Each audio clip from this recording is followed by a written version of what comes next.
It's one of the most difficult investigations for law enforcement, investigating the death of a child. Today, they came to Moncks Corner to learn more about how they can improve the investigations of child deaths. We have with us today pretty much all the law enforcement agencies in Berkeley County, law enforcement.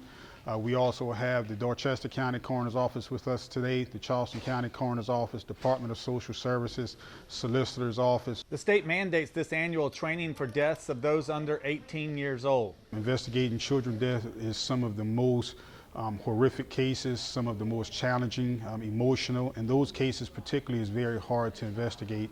There are multiple reasons investigating a child's death, especially really young kids, can be a challenge. One, they're often the most emotional, but on top of that, most children don't have a social history for us to investigate. They've not been at school. We can't review school records. They probably don't have an extensive medical history.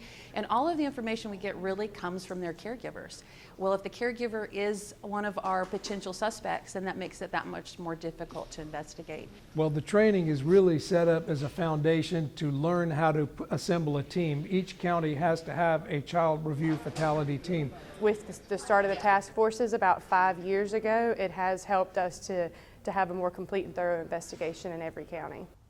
Again, similar training to this takes place here in the Tri-County area at least once a year. In Moncks Corner, I'm Raymond Owens. Count on 2.